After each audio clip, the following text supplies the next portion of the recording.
आइए दोस्तों, आज की इस वीडियो में हम लोग देखते हैं ट्यूबरकुलोसिस टीबी के बारे में। जानते हैं टीबी कैसे होता है, टीबी के क्या रिस्क फैक्टर होते हैं और टीबी कैसे कैसे बॉडी में होता है। सबसे पहले जानते हैं ट्यूबरकुलोसिस क्या है। ट्यूबरकुलोसिस या टीबी टीबी जो है माइक्रोबैक्टीरियम ट्यूबरकुलोसिस नामक बैक्टीरिया के कारण होने वाला बीमारी है और ये एक संक्रामक बीमारी है।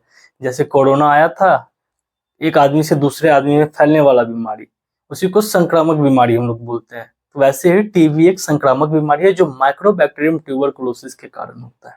पहले अगर आप हमारे चैनल पे नए हैं तो हमारे चैनल को सब्सक्राइब कर लें, वीडियो को ज़्यादा से ज़्यादा शेयर करें। अगर आप फेसबुक पे देख रहे हैं तो फेसबुक पेज को फॉलो कर लें ताकि जानकारियाँ ज़्यादा से ज़्यादा लोगों तक पहुँच सके। छोटा छोटा आपका एक एक सब्सक्राइब मुझे बहुत ज़्यादा मोटिवेट करता है इस तरह की जानकारियों को आप लोगों के बीच साझा करने के लिए। टीबी जो है हमारे बॉडी में लंग्स को ज़्यादातर इफेक्ट करने का काम करता है। अगर कंट्रोल नहीं हो समय पे तो बॉडी के अलग पार्ट को भी इफेक्ट कर सकता है।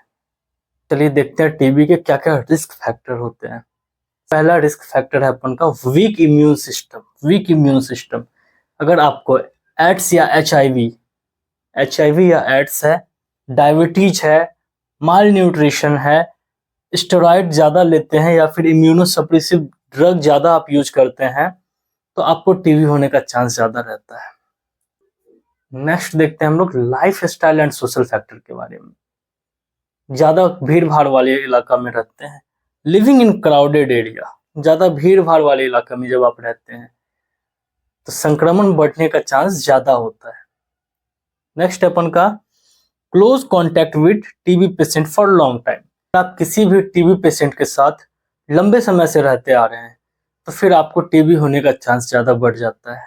अगर आप स्मोकिंग करते हैं, अल्कोहल का सेवन करते हैं या फिर किसी ड्रग को लेते हैं तो आपको टीबी होने का चांस बढ़ जाता है। नेक्स्ट देखते हैं अपन लोग अदर मेडिकल कंडीशन। अगर आप सीकेडी पेशेंट है, क्रोनिक किडनी डिजीज के पेशेंट है, तो भी आपको टीबी होने का चांस रहता है। अगर आपको कैंसर है, आप कीमोथेरेपी पे हैं, तो भी टीबी होने का चांस ज़्यादा रहता है।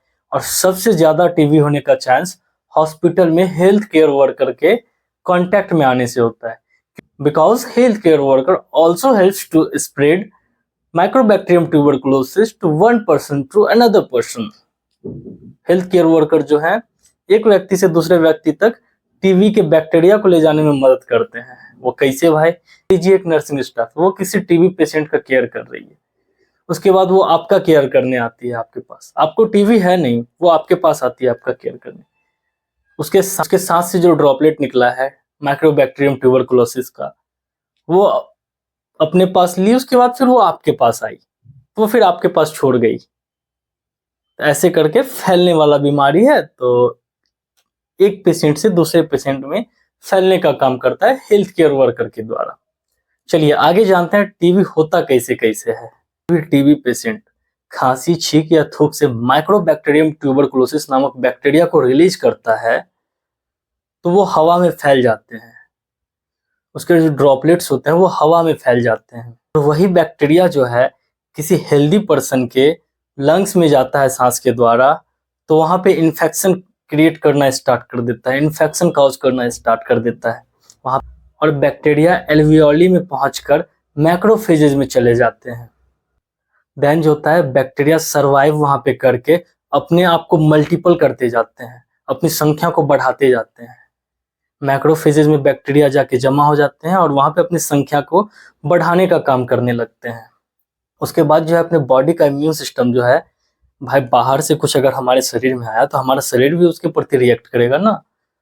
उसके बाद हमारा इम्यून सिस्टम एक्टिव हो जाता है, जग जाता है। उसके बाद जाता है इम्यून सिस्टम और उसको घेर के, माइक्रोबैक्टीरियम ट्यूबरकुलोसिस नाम के बैक्टीरिया को घेर के वहां पे गांठ बना देता है छोटा छोटा, तो उसको ग्रैनुलोमा कहते हैं। अगर आपका इम्यून सिस्टम स्ट्रांग है तो बैक्टीरिया सोए हुए रहते हैं, जिसको डॉर्मेट बोलते हैं, और ये जो है लेटेंट टीबी के नाम से जाना जाता है। आगे देखते हैं एक्टिव पल्मोनरी टीबी। जब इम्यून सिस्टम कमजोर हो जाता है, वीक हो जाता है, तो बैक्टीरिया दोबारा एक्टिव हो जाता है और हमला करने के लिए रेडी हो जाता है। इससे जो है लंग्स के अंदर कैस्टिंग नेक्रोसिस होता है, इससे छोटे छोटे कैविटीज बन सकते हैं। फिर जो है पेशेंट को खांसी होना, खांसी में खून आना, रात में पसीना आना, बुखार, ये सारे सिम्टम्स शो करने लगते हैं, जो कि हमारे टीबी के सिम्टम्स हैं। टीबी के सारे सिम्टम्स पेशेंट में शो करने लगते हैं। अगर टीबी स्टार्टिंग में कंट्रोल ना हो तो मिलियरी टीबी हो सकता है और वो पूरे शरीर में फैल सकता है। इस प्रकार से आपके शरीर में टीबी का फैलाव होता है।